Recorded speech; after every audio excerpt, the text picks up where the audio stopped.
Hello friends, welcome to my channel. Today I'm going to build the Russian built tank, the T-72. For the build I chose the 1:35 scale Tamiya kit. The kit dates to the year 1992.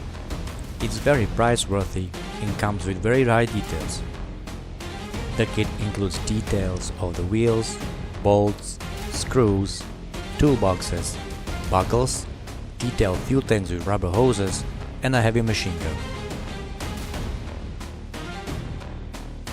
The only downside are the rubber tracks, but no matter. Alright, let's build this metal beast. Don't forget to hit the subscribe button and hit the bell to not miss any new notifications. The first step I did was to clean and glue the torsion bar suspension.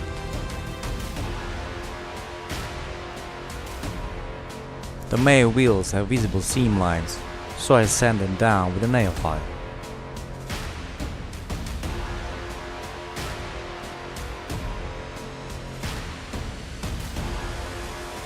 With a hobby knife, I created damage on the wheels.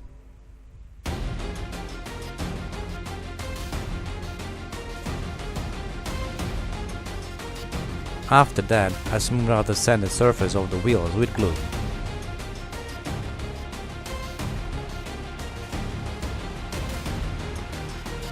This time, I will not glue the wheels in place right away. The fit is very tight already, so there is no reason for gluing. Let's glue the rubber tracks together. For gluing, I use Loctite superglue. The assembly is straightforward.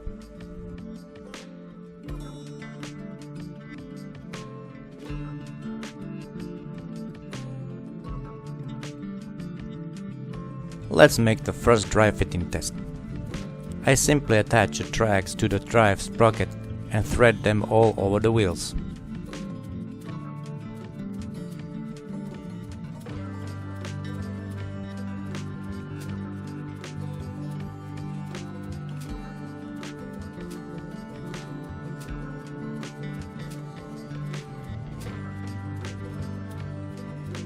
I didn't like the steel cable that came with the kit, so I made my own out of a copper wire.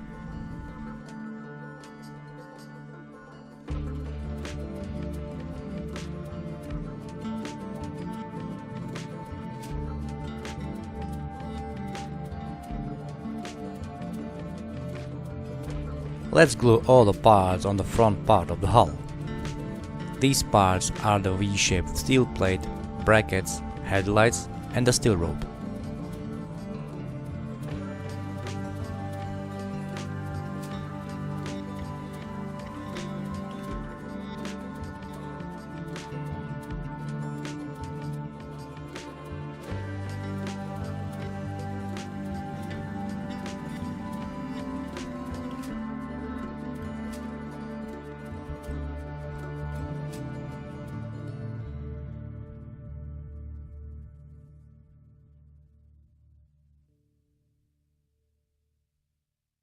I had a little problem with the copper made rope. I had to glue it with superglue.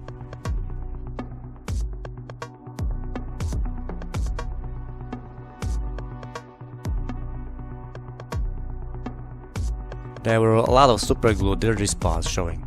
Luckily, I have a debonder.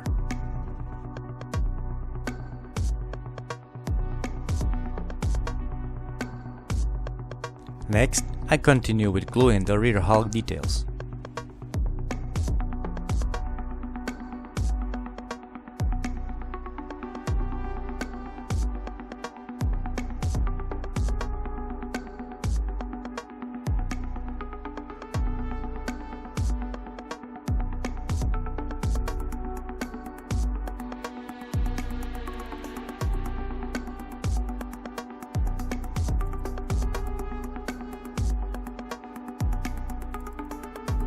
For such a precise kit, I found a weak spot, the seam line between the upper and lower turret parts.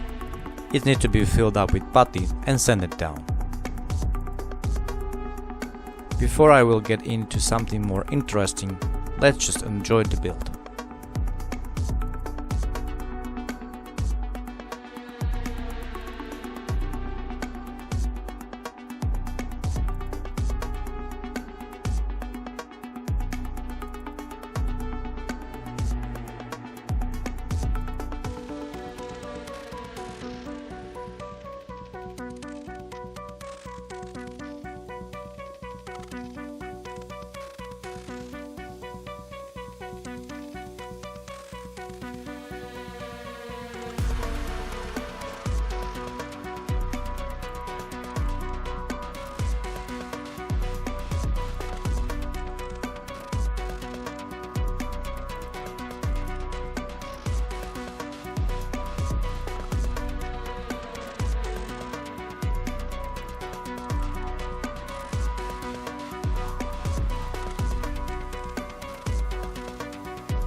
There is only a few parts to be filled up with putty, mainly on the additional fuel tanks and the cover of the moving cannon mechanism.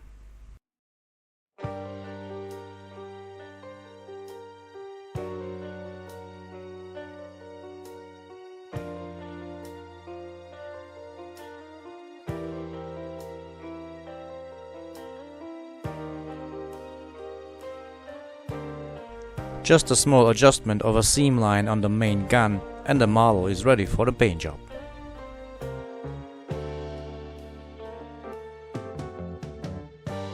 Let's give the model a primer surface coat first. After priming, I appreciate the whole model with a pre-shading technique. This time I will use Vallejo Model Air acrylic paints.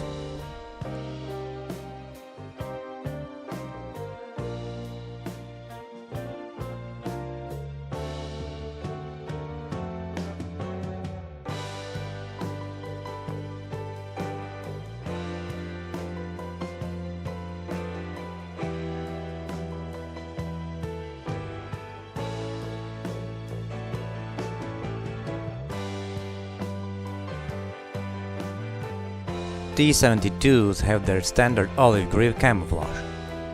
I wanted to do something different. That's why I decided to paint my model in an interesting camouflage for the Joint Exercise Ground Pepper 2014.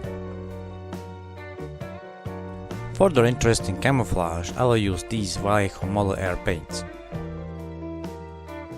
I started to paint the model with a light green.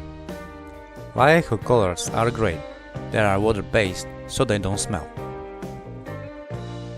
I wanted to try them out. If you have a lot of time to paint your model, Vallejo paints are a good choice. Airbrushing large areas takes longer than expected. The layers should be applied in intervals.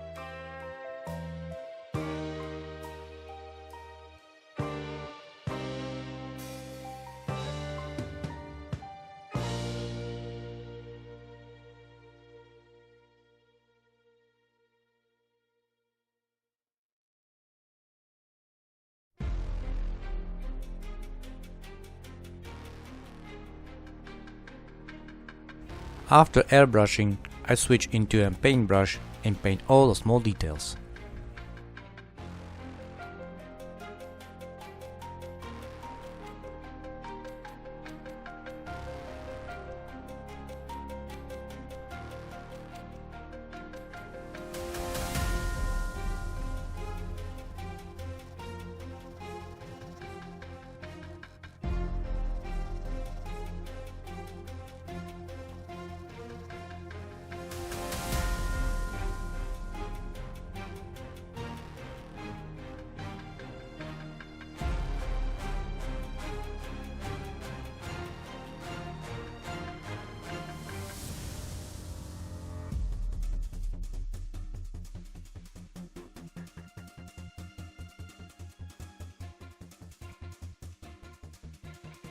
For highlighting the small details like bolts, I mixed the original camel color with a drop of white paint.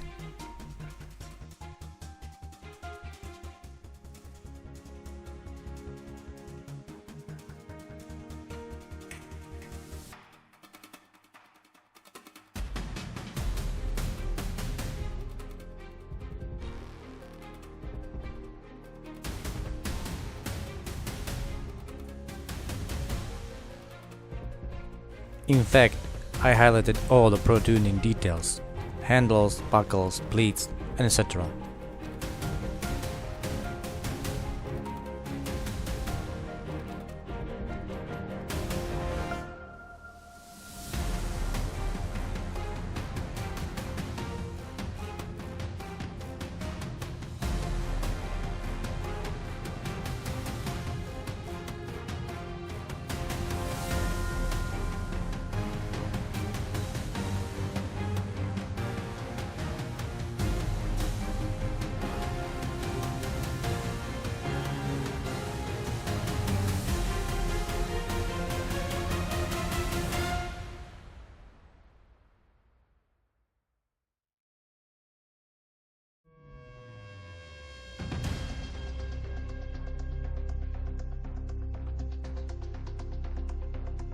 Okay, let's seal the camouflage and the painted details with a layer of a glossy varnish coat.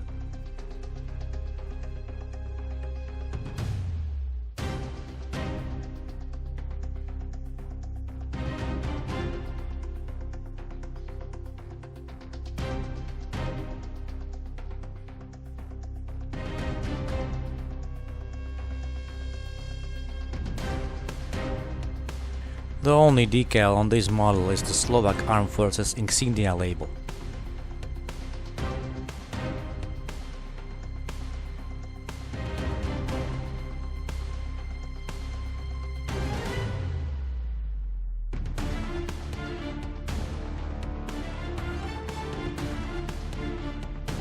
Let's create a darker tone with applying a brown filter for dark green.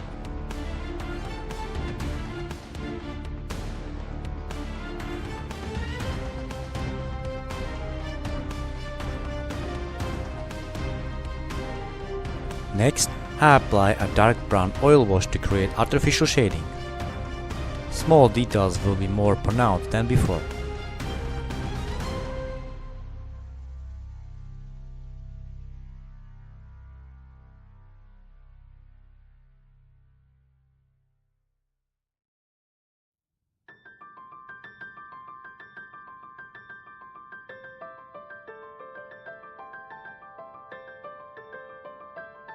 I let the wash completely dry it out. Now I remove the unnecessary wash with a cotton bud and enamel thinner.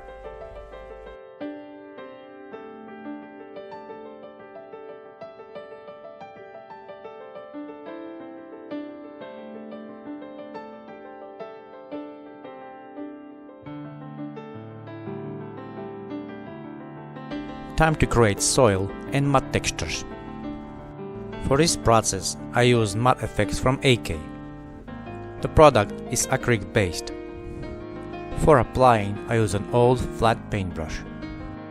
The only thing that bothered me was I paid attention to the chassis details and now I have to mud them.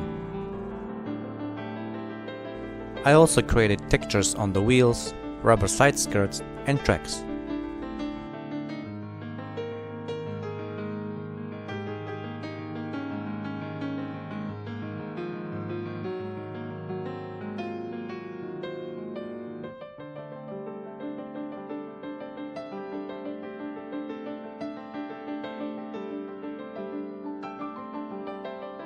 This is where I started experimenting. I started to airbrush the Ganze Dark Earth acrylic paint. I try not to overpaint the textures completely. I apply the paint in layers to create a soft transition.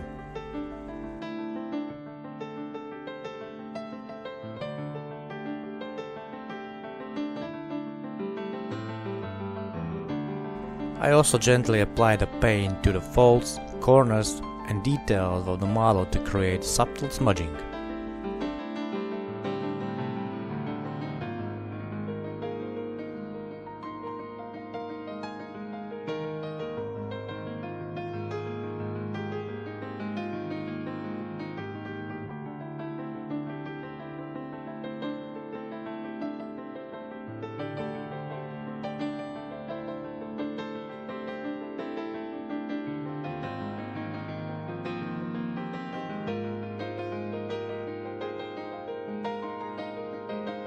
Then I thin the paint a little bit more and use a flat paintbrush and a toothpick to create splatters.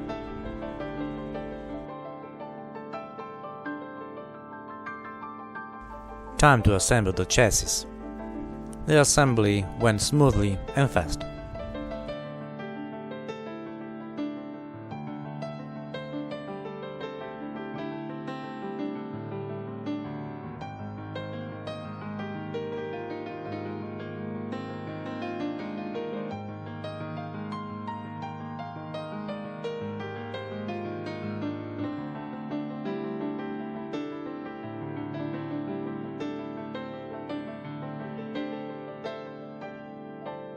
I continued the weathering by applying European Earth and Russian Earth dry pigments. I applied the Europe Earth pigment first, which is paler, to create impression of drying earth and dust.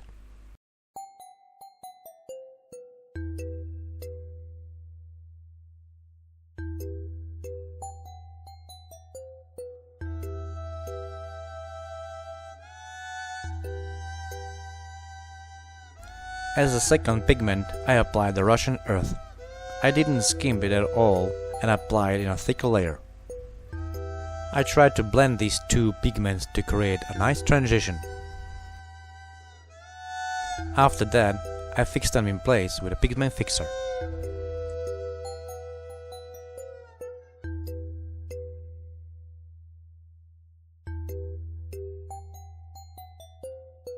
Then I continued applying pigments into the joints and folds, practically about anywhere dirt and dust would get, while maneuvering in the field.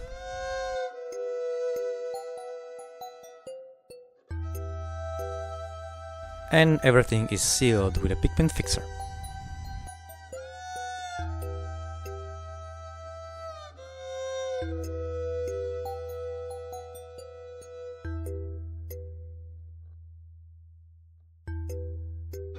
The same weathering procedure is repeated on the turret.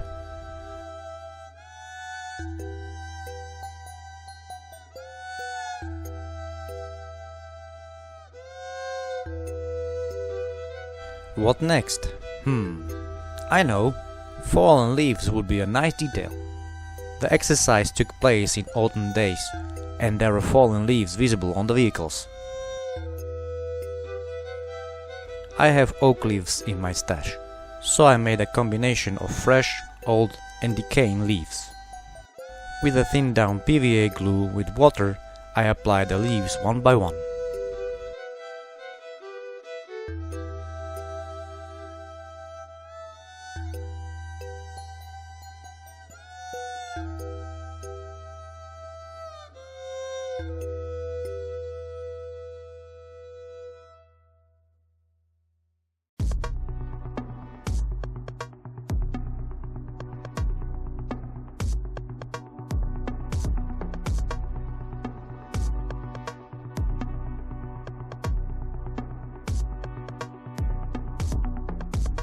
At the very end of the build, I glued a metal wire imitating the radio antenna and painted it black with Vallejo colors.